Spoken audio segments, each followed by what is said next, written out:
Hello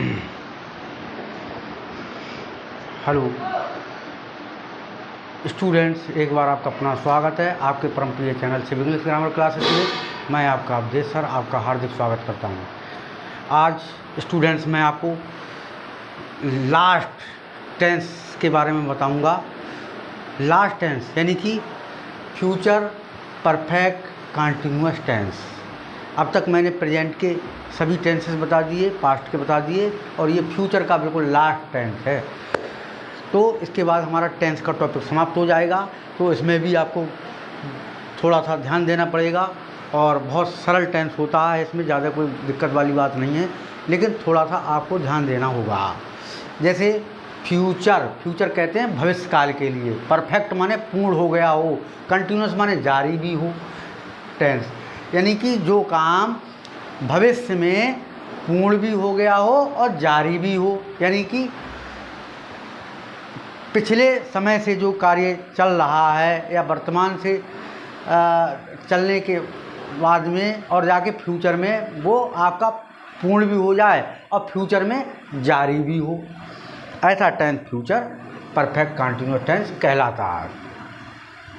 अब इसमें पहचान क्या है? जिन हिंदी वाक्यों के अंत में मुख्य क्रिया के अंत में रहा होगा, रही होगी, रहे होंगे, रहा होगा दिया गया हो, तथा साथ में समय के साथ से का भी प्रयोग किया गया हो।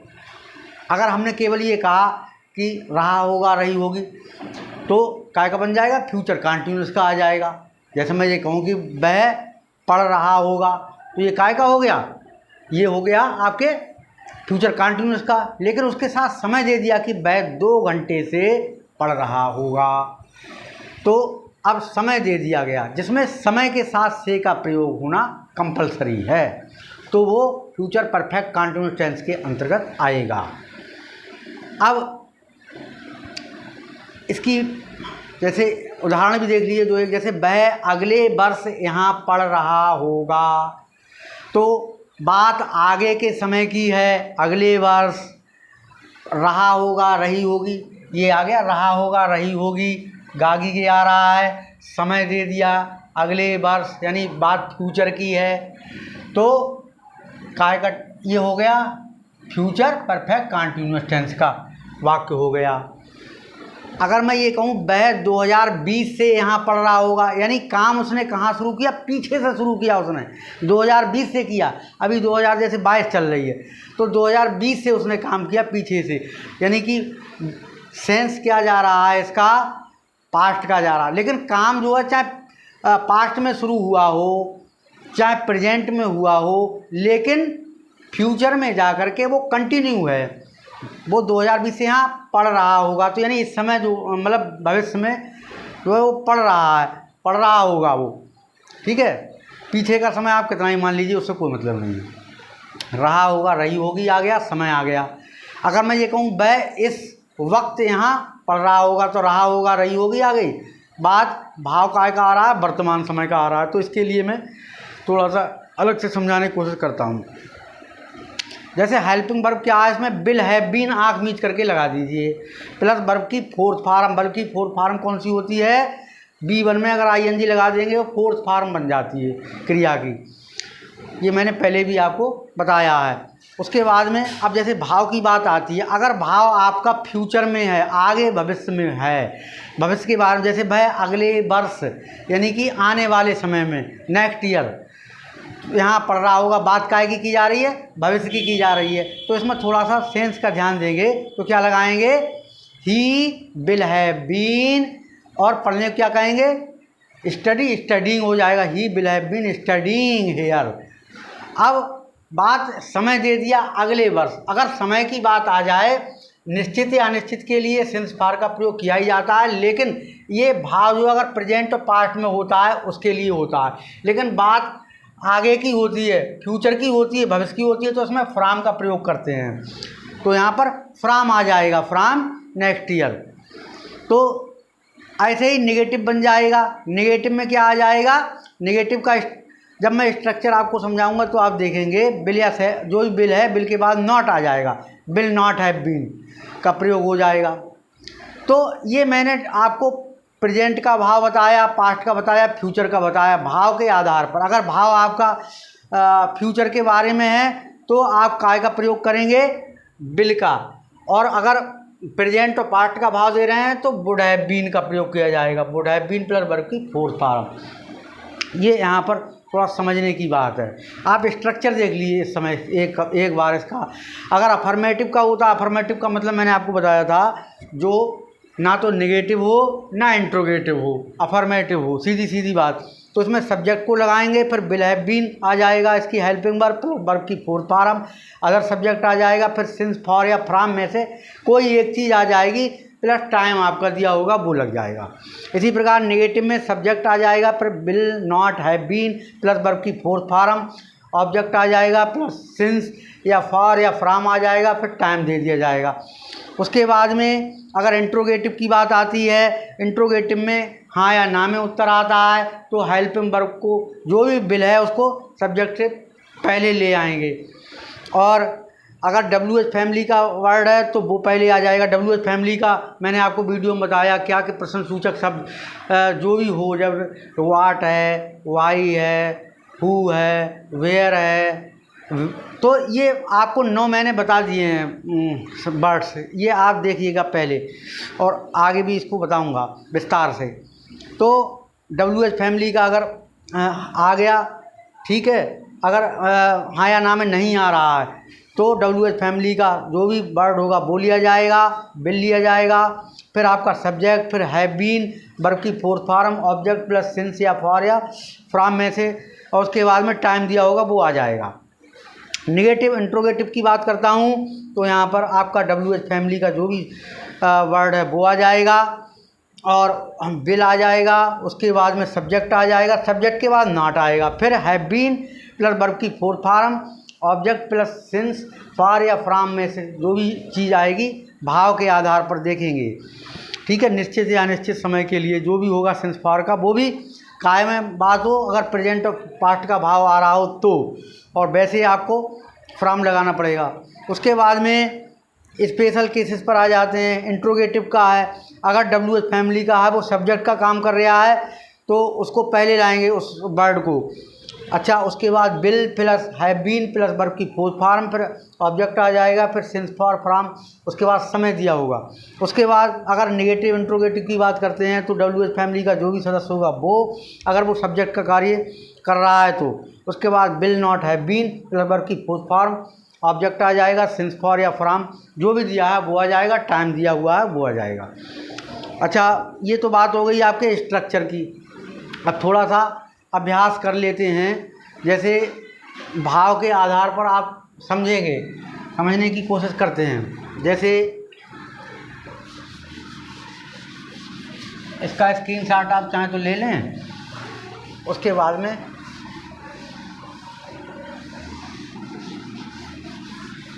जैसे मैंने आपसे एक अफर्मेटिव सेंटेंस का अभ्यास यहाँ पर करा रहा हूँ। ये कहा कि राम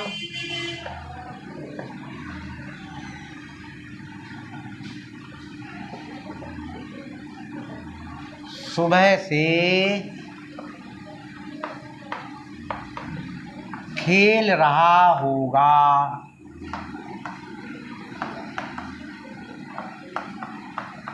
अब आपने देखा कि मुख्य क्रिया के बाद रहा होगा, रही होगी आ गया, और समय भी दे दिया, समय के साथ से का प्रयोग किया गया है, तो काय का हो गया, ये फ्यूचर परफेक्ट कंटिन्यूस का वाक्य हो गया। वह राम सुबह से, यानी कि सुबह से, यानी पीछे के समय से बता रहे हैं वो।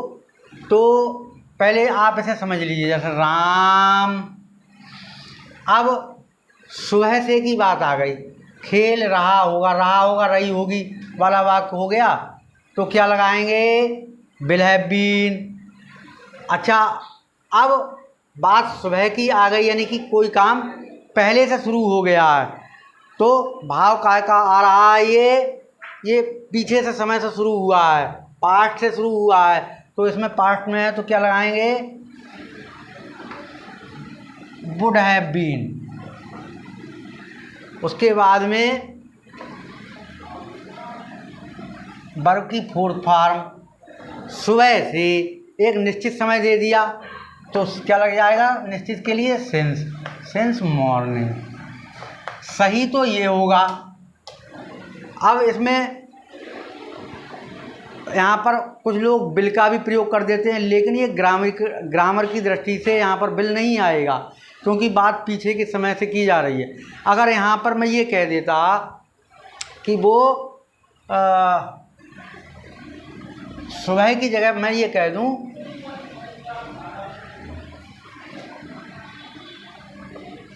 कल से खेल रहा होगा। अब कल कौन सा है, टुमारो वाला है, यानी कि आगे आने वाला, वो कल से खेल रहा होगा, ठीक है।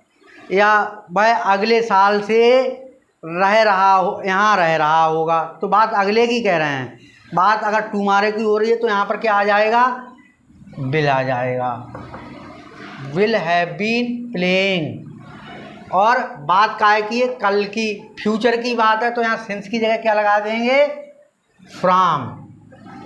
क्या लगा देंगे यहाँ पर, फ्रॉम। तो ये यहाँ पर फ्रॉम के उपयोग के लिए मैंने बताया। अगर बात आगे के भाव की हो रही है, फ्यूचर की हो रही है, यानी बात तो फ्यूचर की है, रहा होगा, रही होगी, लेकिन है भाव भी प्रदर्शित हो रहा है कि ये बात आगे की है, फ्यूचर की है, ठीक है।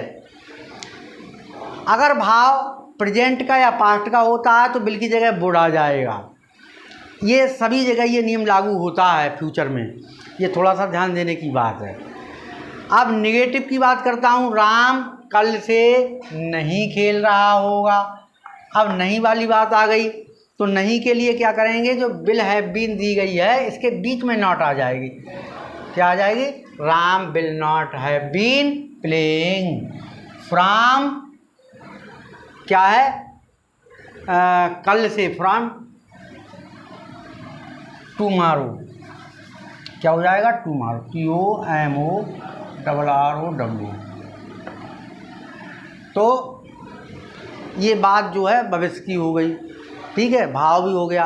अगर इसी को इंट्रोगेटिव में कर दूं, मैं ये कह दूं, नहीं हटा दूं यहाँ पर, और कह दूं क्या राम, क्या पहले लगा दिया गया, क्या राम कल से खेल रहा होगा, तो यहाँ पर लास्ट में प्रश्नवाचक चिन्ह आ जाएगा।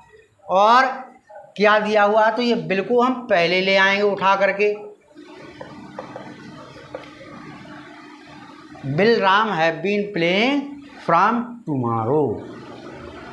अब लास्ट में आपके यहाँ भी प्रश्नवाचक चिन्ह लग जाएगा।